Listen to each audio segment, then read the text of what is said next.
मंत्र सिद्ध किए हुए बेहड़े के पत्ते एवं जड़ को आपकी तिजोरी, संदूक, गल्ले अथवा घर के किसी भी पवित्र स्थान में रखने से धन धान्य में वृद्धि होती है, आपके व्यापार में लाभ होता है और माता लक्ष्मी का आप पर हमेशा के लिए आशीर्वाद बना रहता है।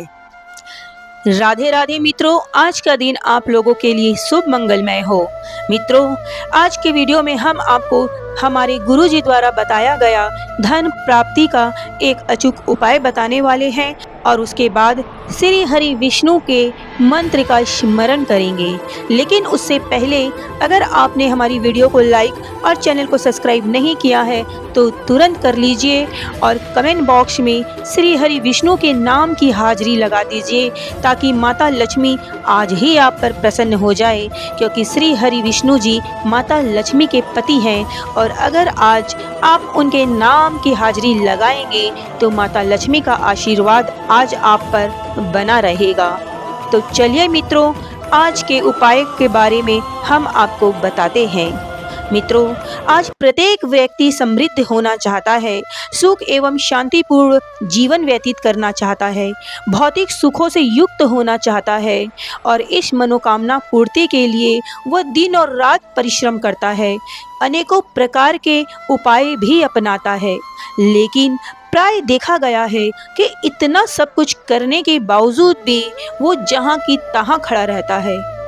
इस वीडियो में हम आपको हमारे गुरुजी द्वारा बताया गया एक सिद्ध मंत्र और एक अचूक उपाय बताने जा रहे हैं, जिसे यदि आपने कर लिया तो आपका बेड़ा पार हो जाएगा। तो चलिए पहले हम उपाय के बारे में जानते हैं। मित्रों, मंत्र से सिद्ध किए हुए एक बेहड़े के पत्ते को या फिर उसकी जड़ को यदि आप अपने घर के तिजोरी, संदूक, गल्ले अथवा काम करने के किसी भी स्थान पर रखते हैं तो आपका जीवन धन धान्य से वृद्धि होता है, व्यापार में आपके लाभ होता है और आपके घर में सुख समृद्धि आती है। अब मित्रों, आपको इस पत्ते को, इस जड़ को कैसे सिद्ध करना है हम आपको वो बताते हैं। मित्रों, इसे सिद्ध करने के लिए आपको एक मंत्र बता रहे हैं जिसके द्वारा आप इस पत्ते को सिद्ध कर सकते हैं। मंत्र है ओम नमो सर्व भूताधिपते ग्रश ग्रश भैरवी चाज्ञायति स्वाहा। मित्रों, बेहड़े का पत्ता और जड़ घर लाकर पंचामृत से स्नान कराकर धूप दीप से पूजा करें और जो अभी हमने आपको मंत्र बताया है उसका 21 माला से जाप करें, 21 बार आहुति दे, हवन की क्रिया करें। इस विधि को करने के बाद बेहड़े का पत्ता या फिर उसका जड़ इतनी अद्भुत शक्तियों से संपन्न हो जाता है कि फिर आपके जीवन में कभी किसी प्रकार का कोई भी दुख नहीं रहता है। आपके ऊपर जितने भी कर्ज हैं, आपको व्यापार में यदि नुकसान हो रहा है, आपकी नौकरी नहीं लग रही है या आपको अन्य कोई भी परेशानी है, मेरी गारंटी है कि गुरुजी द्वारा बताया गया यह उपाय से आपका जीवन धन धान्य से भरपूर बना रहेगा। मित्रों, हमारा कल का बताया हुआ उपाय आपको कैसा लगा आप हमें कमेंट बॉक्स में ज़रूर बताइएगा और जब इस उपाय को करेंगे तो उसके बाद आपको इससे क्या लाभ हुआ उसे भी आप हमारे साथ साझा कर सकते हैं। तो चलिए मित्रों, एक बार आपसे फिर निवेदन है कि हमारी वीडियो को एक प्यारा सा लाइक कर दीजिए।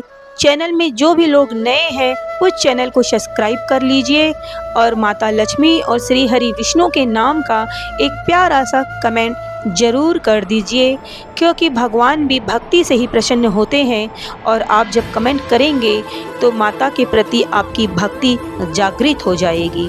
अब चलिए हमारे साथ श्री हरि विष्णु के मंत्र का स्मरण करते हैं। ओम नारायणाय विद्महे वासुदेवाय धीमहि तन्नो विष्णु प्रचोदयात्। ओम नारायणाय विद्महे वासुदेवाय धीमहि तन्नो विष्णु प्रचोदयात्। ओम नारायणाय विद्महे वासुदेवाय धीमहि तन्नो विष्णु प्रचोदयात्। ॐ नारायणाय विद्महे वासुदेवाय धीमहि तन्नो विष्णु प्रचोदयात्। ॐ नारायणाय विद्महे वासुदेवाय धीमहि तन्नो विष्णु प्रचोदयात्। ॐ नारायणाय विद्महे वासुदेवाय धीमहि तन्नो विष्णु प्रचोदयात्। ॐ नारायणाय विद्महे वासुदेवाय धीमहि तन्नो विष्णु प्रचोदयात्। ॐ नारायणाय विद्महे वासुदेवाय धीमहि तन्नो विष्णु प्रचोदयात्। ॐ नारायणाय विद्महे वासुदेवाय धीमहि तन्नो विष्णु प्रचोदयात्। ॐ नारायणाय विद्महे वासुदेवाय धीमहि तन्नो विष्णु प्रचोदयात्। ॐ नारायणाय विद्महे वासुदेवाय धीमहि तन्नो विष्णु प्रचोदयात्। ॐ नारायणाय विद्महे वासुदेवाय धीमहि तन्नो विष्णु प्रचोदयात्। ॐ नारायणाय विद्महे वासुदेवाय धीमहि तन्नो विष्णु प्रचोदयात्। ॐ नारायणाय विद्महे वासुदेवाय धीमहि तन्नो विष्णु प्रचोदयात्। ॐ नारायणाय विद्महे वासुदेवाय धीमहि तन्नो विष्णु प्रचोदयात्। ॐ नारायणाय विद्महे वासुदेवाय धीमहि तन्नो विष्णु प्रचोदयात्। ॐ नारायणाय विद्महे वासुदेवाय धीमहि तन्नो विष्णु प्रचोदयात्। ॐ नारायणाय विद्महे वासुदेवाय धीमहि तन्नो विष्णु प्रचोदयात्। ॐ नारायणाय विद्महे वासुदेवाय धीमहि तन्नो विष्णु प्रचोदयात्। ॐ नारायणाय विद्महे वासुदेवाय धीमहि तन्नो विष्णु प्रचोदयात्। ॐ नारायणाय विद्महे वासुदेवाय धीमहि तन्नो विष्णु प्रचोदयात्। ॐ नारायणाय विद्महे वासुदेवाय धीमहि तन्नो विष्णु प्रचोदयात्। ॐ विद्महे वासुदेवाय धीमहि तन्नो विष्णु प्रचोदयात्। ॐ नारायणाय विद्महे वासुदेवाय धीमहि तन्नो विष्णु प्रचोदयात्। ॐ नारायणाय विद्महे वासुदेवाय धीमहि तन्नो विष्णु प्रचोदयात्। ॐ नारायणाय विद्महे वासुदेवाय धीमहि तन्नो विष्णु प्रचोदयात्। ॐ नारायणाय विद्महे वासुदेवाय धीमहि तन्नो विष्णु प्रचोदयात्। ॐ नारायणाय विद्महे वासुदेवाय धीमहि तन्नो विष्णु प्रचोदयात्। ॐ नारायणाय विद्महे वासुदेवाय धीमहि तन्नो विष्णु प्रचोदयात्। ॐ नारायणाय विद्महे वासुदेवाय धीमहि तन्नो विष्णु प्रचोदयात्। ॐ नारायणाय विद्महे वासुदेवाय धीमहि तन्नो विष्णु प्रचोदयात्। ॐ नारायणाय विद्महे वासुदेवाय धीमहि तन्नो विष्णु प्रचोदयात्। ॐ नारायणाय विद्महे वासुदेवाय धीमहि तन्नो विष्णु प्रचोदयात्। ॐ नारायणाय विद्महे वासुदेवाय धीमहि तन्नो विष्णु प्रचोदयात्। ॐ नारायणाय विद्महे वासुदेवाय धीमहि तन्नो विष्णु प्रचोदयात्। ॐ नारायणाय विद्महे वासुदेवाय धीमहि तन्नो विष्णु प्रचोदयात्। ॐ नारायणाय विद्महे वासुदेवाय धीमहि तन्नो विष्णु प्रचोदयात्। ॐ नारायणाय विद्महे वासुदेवाय धीमहि तन्नो विष्णु प्रचोदयात्।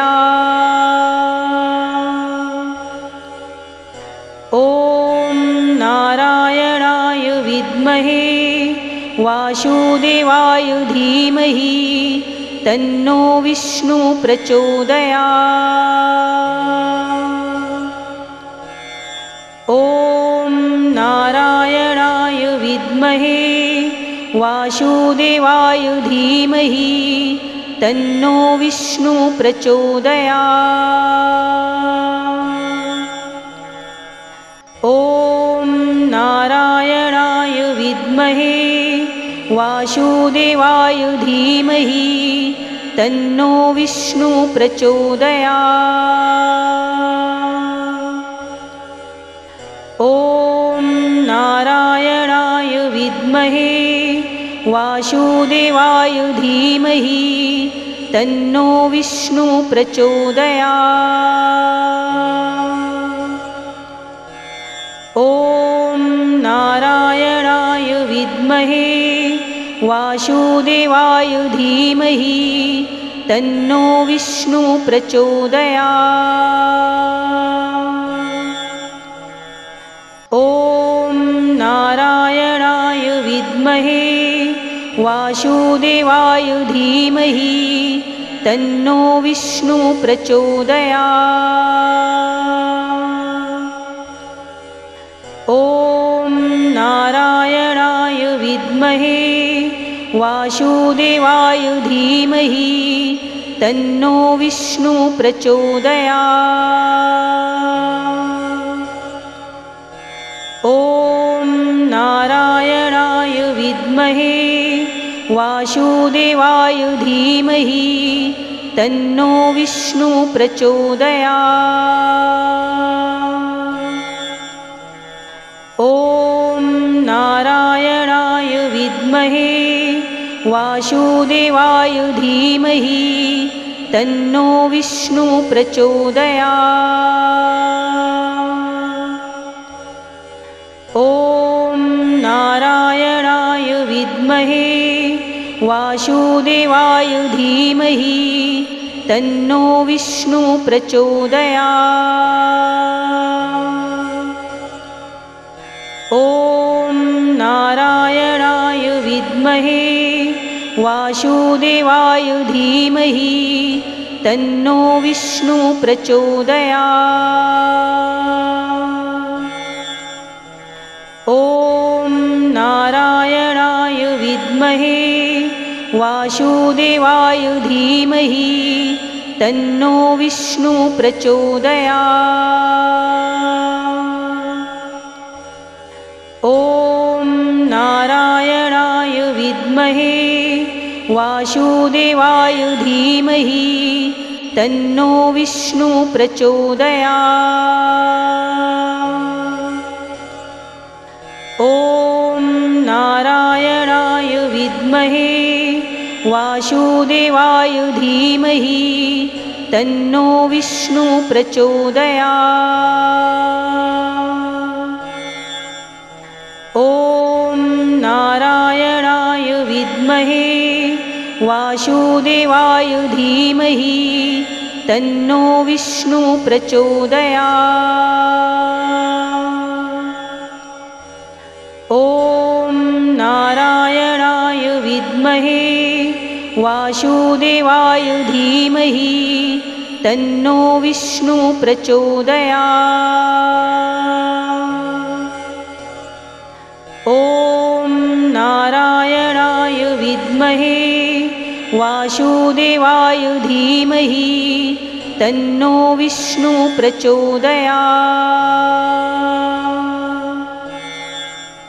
ॐ नारायणाय विद्महे वासुदेवाय धीमहि तन्नो विष्णु प्रचोदयात्।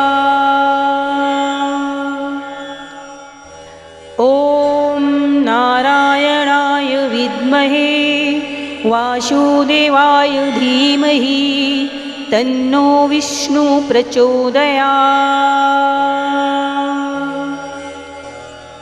ॐ नारायणाय विद्महे वासुदेवाय धीमहि तन्नो विष्णु प्रचोदयात्। ॐ नारायणाय विद्महे वासुदेवाय धीमहि तन्नो विष्णु प्रचोदयात्। ॐ नारायणाय विद्महे वासुदेवाय धीमहि तन्नो विष्णु प्रचोदयात्।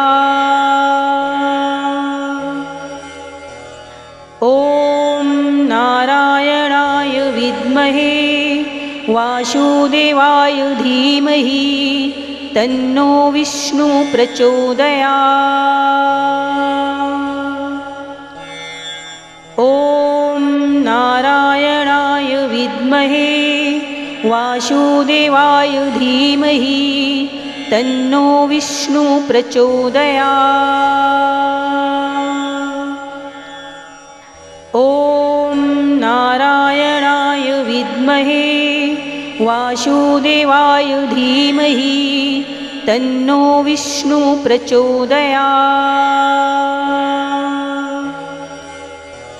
ॐ नारायणाय विद्महे वासुदेवाय धीमहि तन्नो विष्णु प्रचोदयात्। ॐ नारायणाय विद्महे वासुदेवाय धीमहि तन्नो विष्णु प्रचोदयात्। ॐ नारायणाय विद्महे वासुदेवाय धीमहि तन्नो विष्णु प्रचोदयात्। ॐ नारायणाय विद्महे वासुदेवाय धीमहि तन्नो विष्णु प्रचोदयात्। ॐ नारायणाय विद्महे वासुदेवाय धीमहि तन्नो विष्णु प्रचोदयात्। ॐ नारायणाय विद्महे वासुदेवाय धीमहि तन्नो विष्णु प्रचोदयात्।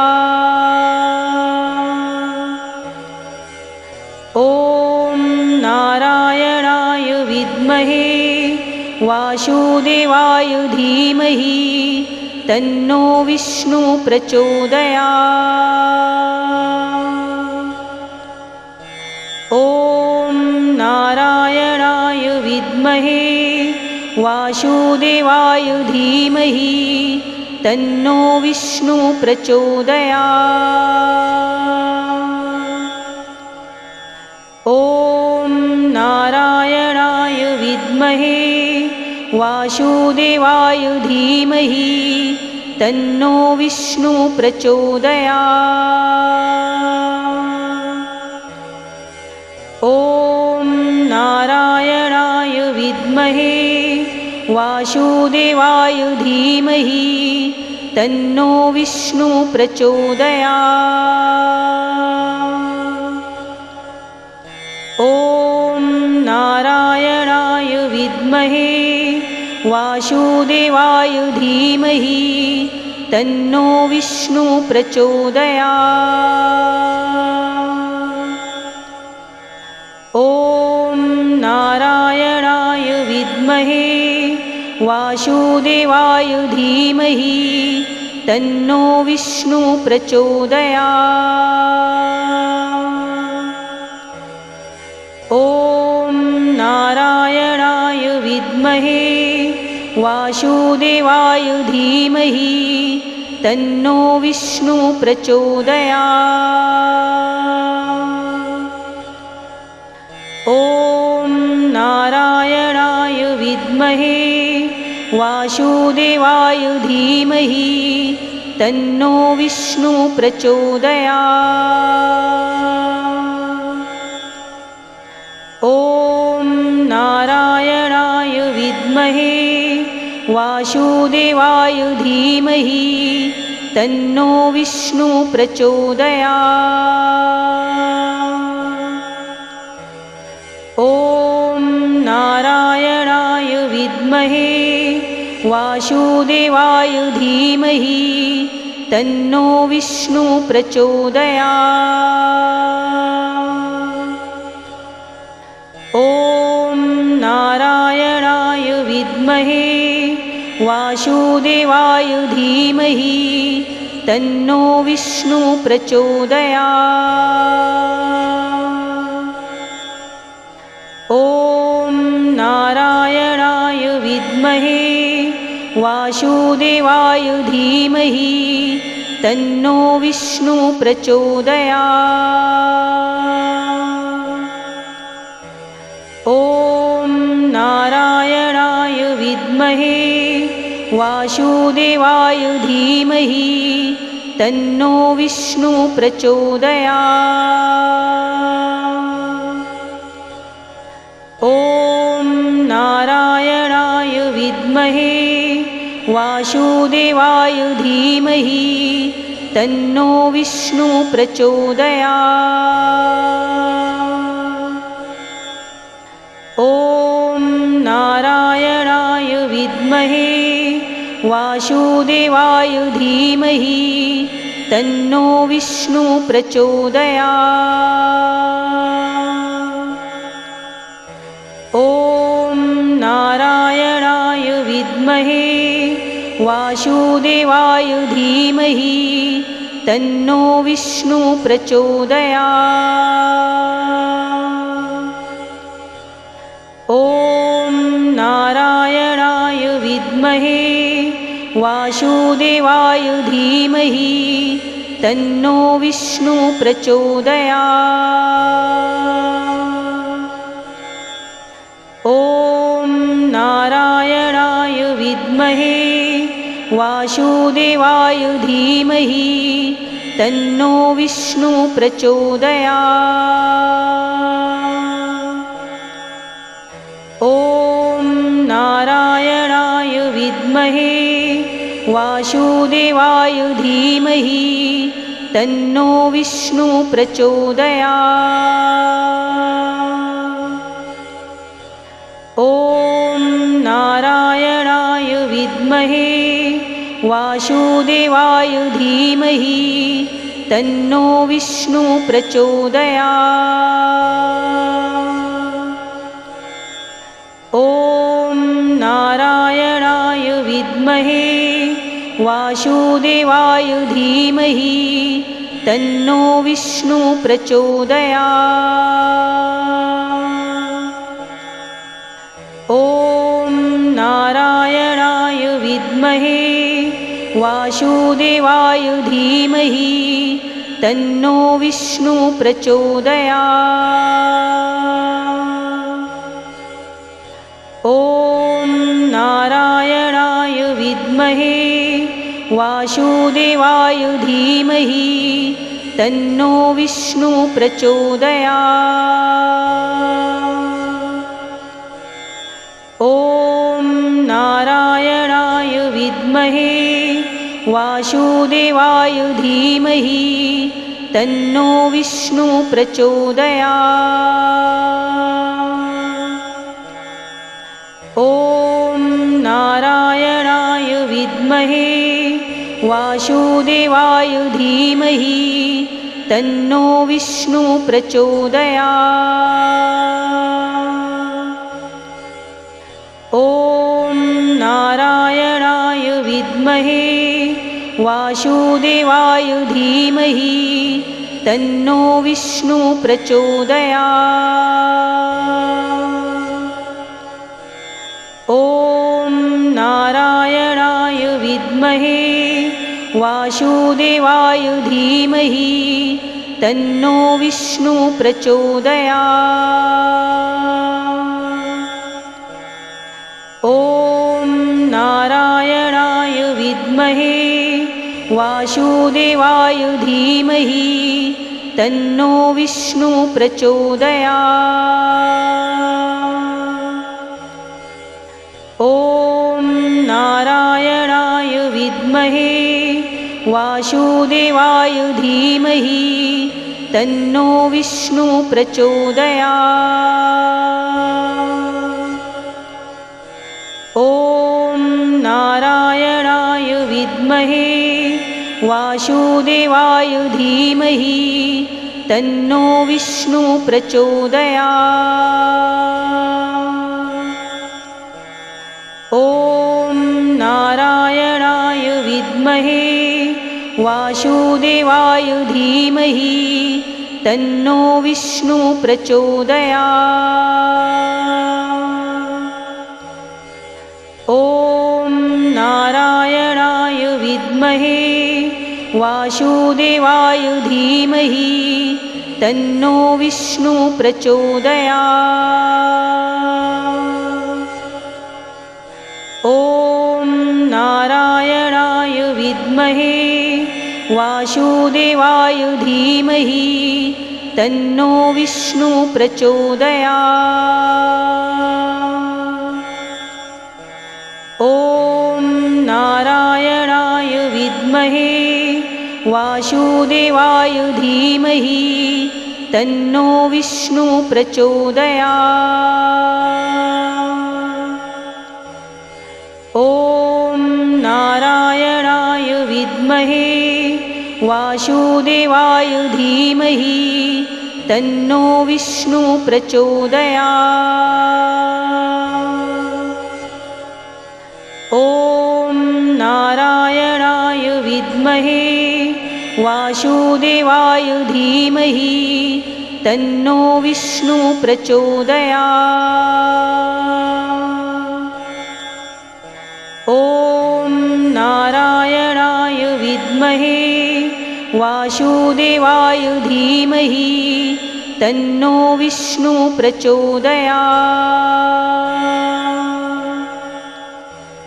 ॐ नारायणाय विद्महे वासुदेवाय धीमहि तन्नो विष्णु प्रचोदयात्। ॐ नारायणाय विद्महे वासुदेवाय धीमहि तन्नो विष्णु प्रचोदयात्। ॐ नारायणाय विद्महे वासुदेवाय धीमहि तन्नो विष्णु प्रचोदयात्। ॐ नारायणाय विद्महे वासुदेवाय धीमहि तन्नो विष्णु प्रचोदयात्। ॐ नारायणाय विद्महे वासुदेवाय धीमहि तन्नो विष्णु प्रचोदयात्। ॐ नारायणाय विद्महे वासुदेवाय धीमहि तन्नो विष्णु प्रचोदयात्। ॐ नारायणाय विद्महे वासुदेवाय धीमहि तन्नो विष्णु प्रचोदयात्। ॐ नारायणाय विद्महे वासुदेवाय धीमहि तन्नो विष्णु प्रचोदयात्। ॐ नारायणाय विद्महे वासुदेवाय धीमहि तन्नो विष्णु प्रचोदयात्। ॐ नारायणाय विद्महे वासुदेवाय धीमहि तन्नो विष्णु प्रचोदयात्। ॐ नारायणाय विद्महे वासुदेवाय धीमहि तन्नो विष्णु प्रचोदयात्। ॐ नारायणाय विद्महे वासुदेवाय धीमहि तन्नो विष्णु प्रचोदयात्। ॐ नारायणाय विद्महे वासुदेवाय धीमहि तन्नो विष्णु प्रचोदयात्। ॐ नारायणाय विद्महे वासुदेवाय धीमहि तन्नो विष्णु प्रचोदयात्। ॐ नारायणाय विद्महे वासुदेवाय धीमहि तन्नो विष्णु प्रचोदयात्। ॐ नारायणाय विद्महे वासुदेवाय धीमहि तन्नो विष्णु प्रचोदयात्। ॐ नारायणाय विद्महे वासुदेवाय धीमहि तन्नो विष्णु प्रचोदयात्। ॐ नारायणाय विद्महे वासुदेवाय धीमहि तन्नो विष्णु प्रचोदयात्।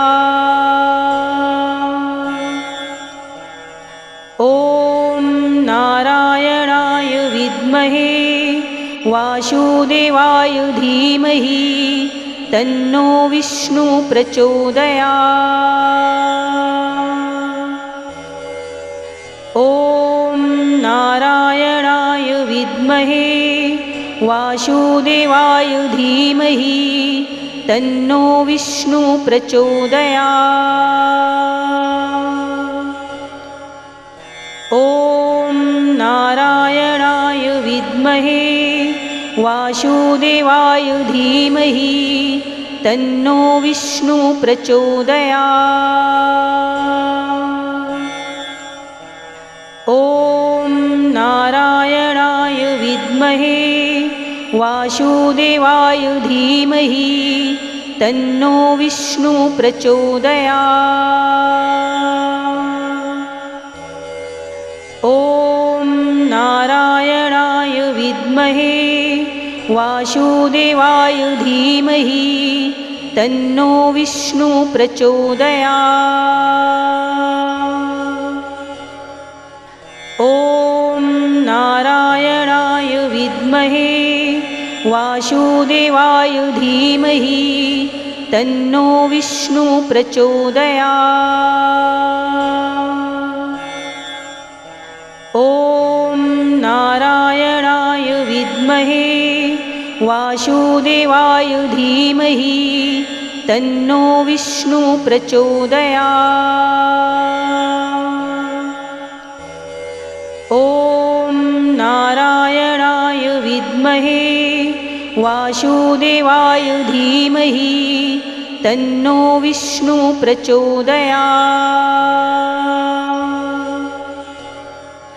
ॐ नारायणाय विद्महे वासुदेवाय धीमहि तन्नो विष्णु प्रचोदयात्। ॐ नारायणाय विद्महे वासुदेवाय धीमहि तन्नो विष्णु प्रचोदयात्। ॐ नारायणाय विद्महे वासुदेवाय धीमहि तन्नो विष्णु प्रचोदयात्। ॐ नारायणाय विद्महे वासुदेवाय धीमहि तन्नो विष्णु प्रचोदयात्। ॐ नारायणाय विद्महे वासुदेवाय धीमहि तन्नो विष्णु प्रचोदयात्। ॐ नारायणाय विद्महे वासुदेवाय धीमहि तन्नो विष्णु प्रचोदयात्। ॐ नारायणाय विद्महे वासुदेवाय धीमहि तन्नो विष्णु प्रचोदयात्।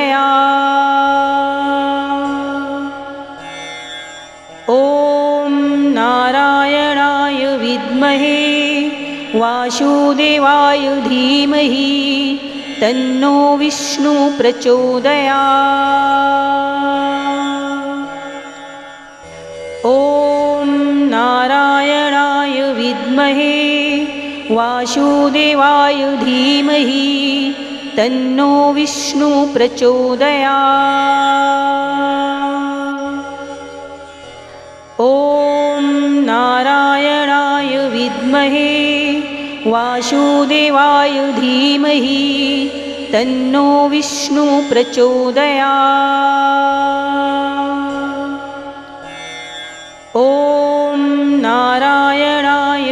विद्महे वासुदेवाय धीमहि तन्नो विष्णु प्रचोदयात्।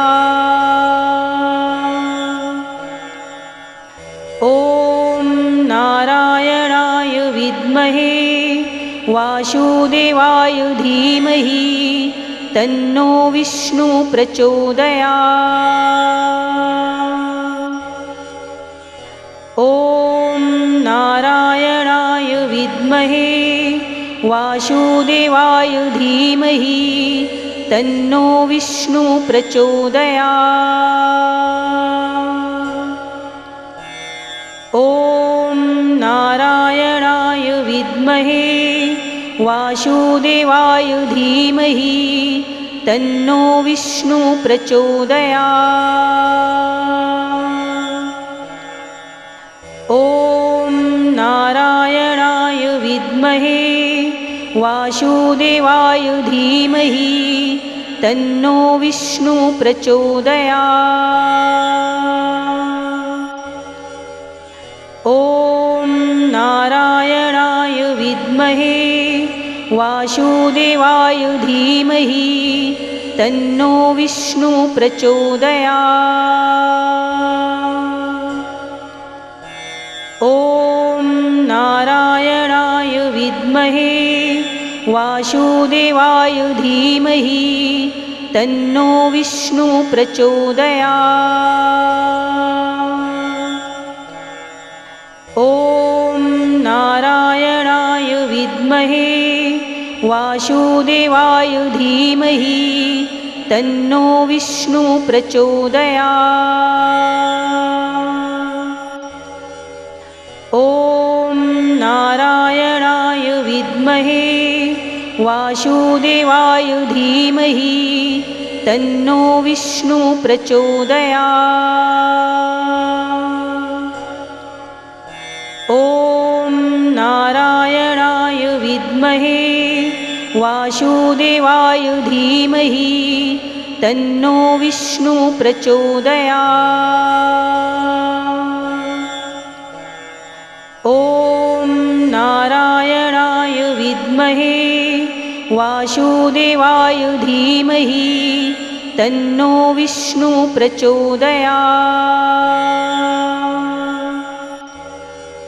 ॐ नारायणाय विद्महे वासुदेवाय धीमहि तन्नो विष्णु प्रचोदयात्।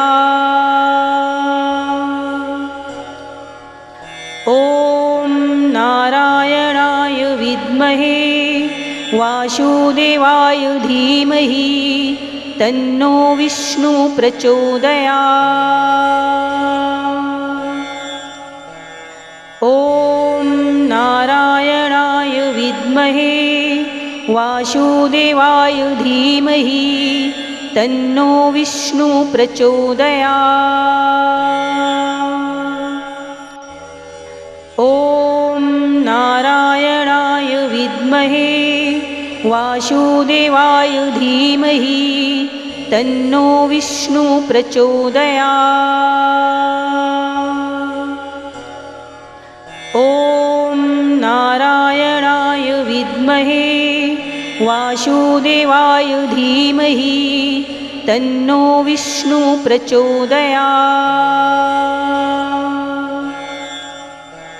ॐ नारायणाय विद्महे वासुदेवाय धीमहि तन्नो विष्णु प्रचोदयात्।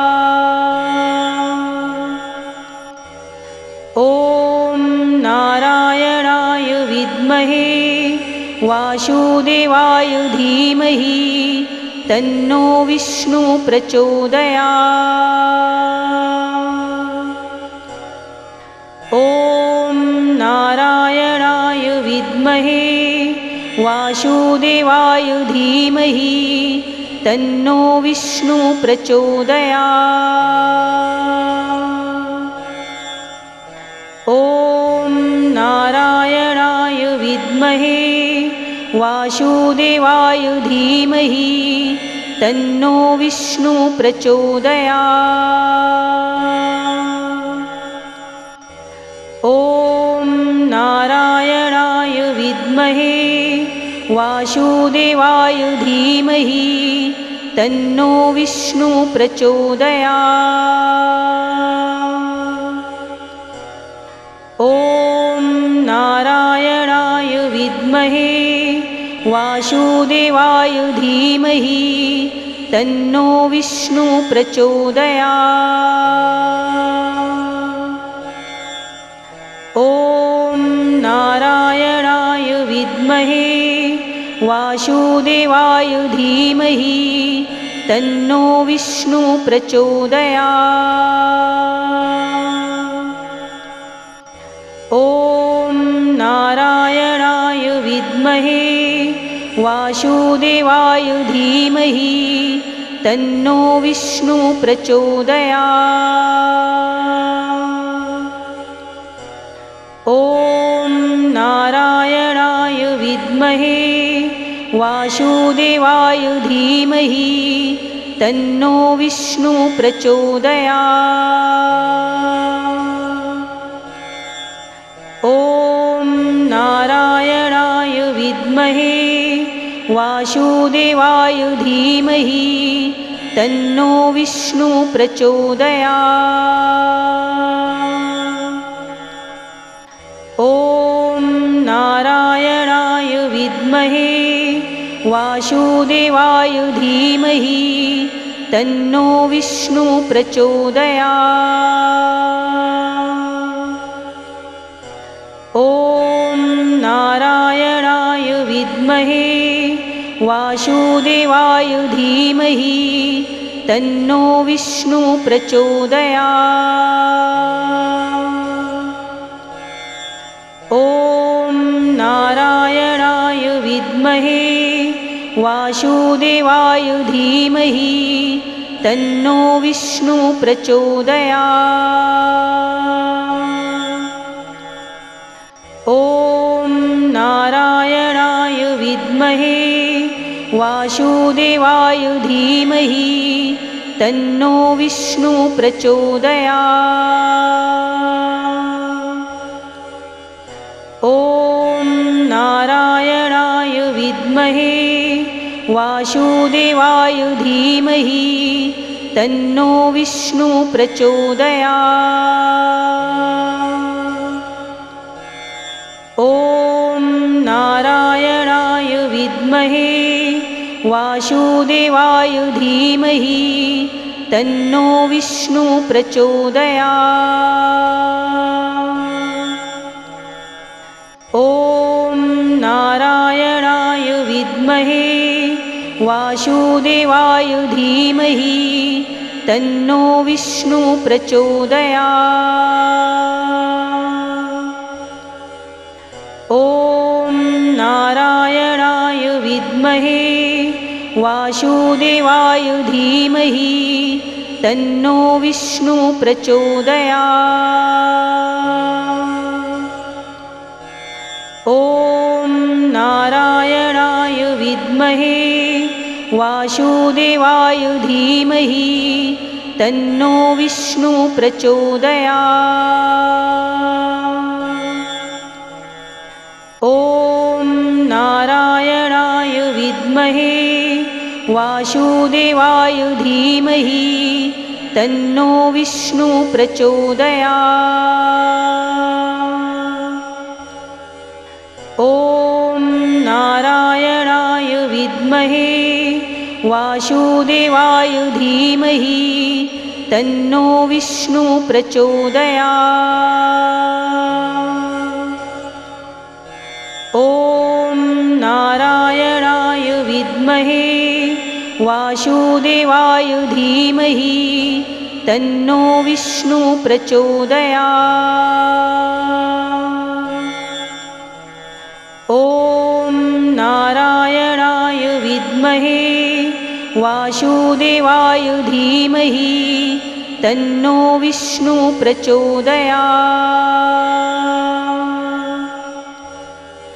ॐ नारायणाय विद्महे वासुदेवाय धीमहि तन्नो विष्णु प्रचोदयात्। ॐ विद्महे वासुदेवाय धीमहि तन्नो विष्णु प्रचोदयात्। ॐ नारायणाय विद्महे वासुदेवाय धीमहि तन्नो विष्णु प्रचोदयात्। ॐ नारायणाय विद्महे वासुदेवाय धीमहि तन्नो विष्णु प्रचोदयात्।